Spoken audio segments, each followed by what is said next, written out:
Hi everyone, welcome to the Fundraising Podcast video. My name is Jan Uekermann and I'm very happy to be here at the AFP International Conference on fundraising together with two very special guests.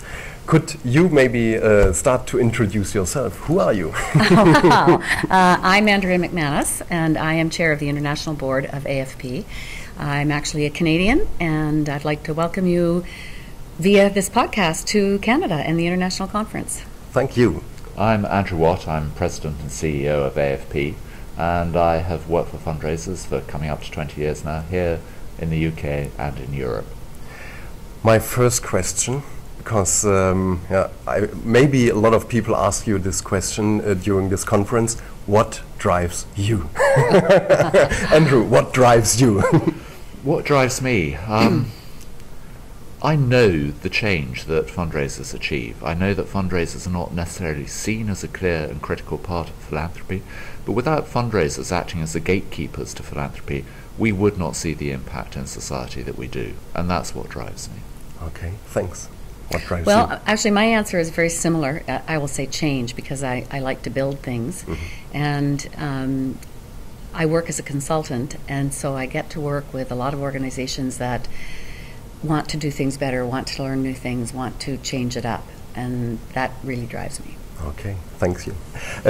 Last year you told us you traveled a lot around to a lot of different countries, and I would love to hear what your most important lessons learned are last year. Well, I'm going to go first on that because Andrew had a lot more international experience than I did over his 20-odd years than I have had. Of course, I have international experience with the U.S., but you know, we're pretty close.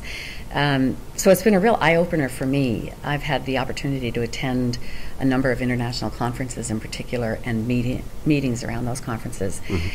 And to see the innovation and the creativity and the out-of-the-box thinking and the different approaches to fundraising and philanthropy has really been left a mark on me. It's really changed the way I think about it. This is truly a global profession, and there's so much happening around the world that I didn't even realize was there that I could learn from. So that's been my big learning. Okay, thank you. And for me, it's a sort of dynamic cause and effect. You know, here in North America, professionalism is really at its peak. You know, it's a thing of scale. You have the huge educational institutions. You have an absolute awareness of the fundraising, volunteering, the impact on the community of engaging with all of that.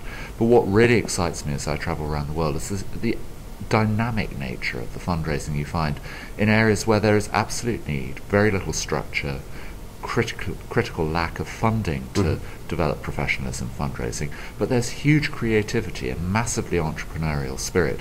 And you know, we all learn from that. That's the extraordinary thing. Okay, and do you see differences between different countries in where they are on the fundraising scale? Well, I see differences in terms of that are driven by the environment. So in different countries, different things come to the fore.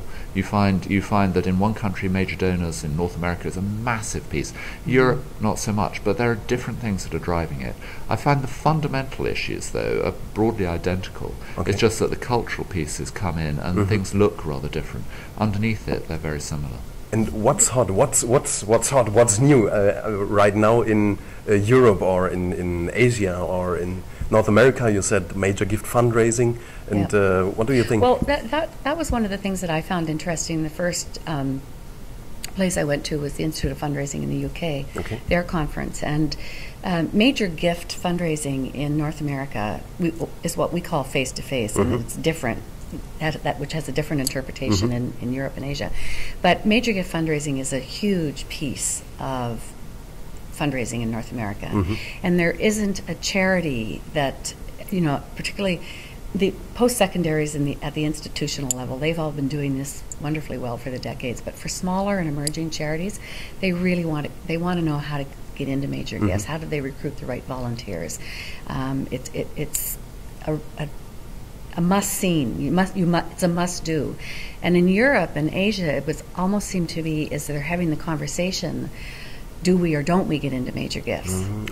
And so that was so different. The other thing that I found very different is the overwhelming presence of international aid organizations, particularly in Europe. They are not as a great percentage of the total fundraising in North America as they are there. Okay. So what's hot? What's new? I think what is really exciting for me is that traditional fundraising, as it stands, 5, 10, maybe even 5 years down the road, is simply not going to be the driver. It's not going to be the focal point of the way in which we mobilize resources to achieve impact. Because everywhere you look, you see business models that secure philanthropic impact. You see social entrepreneurism. You see models like Blake Makowski at Tom's Shoes. You know, that's an absolutely classic business model, but it engages with people, makes them feel good about that engagement. It delivers a magnificent philanthropic objective, but that's a company that's going to be in the FTSE 100 before too long. And it's that kind of thinking, and I'm not going to say out of the box because we've been told we shouldn't be saying it, but it's that kind of creative approach to the space, because fundamentally you, me, Andrea, anyone out there who's supporting non-profit organisations in what they're doing, you're not really interested in how you get to the point, but what we're all interested in seeing is impact and change and social impact. And so, you know, we have to create dynamic solutions to how to achieve that impact and mobilize resources. Fundraising, as we know, it's always going to be part of that, but it's a gateway to all of these other opportunities. And what really excites me at the moment, what I find incredibly hot, is that the sheer entrepreneurialism and creativity that's being brought to the solution of how best to achieve impact. Okay.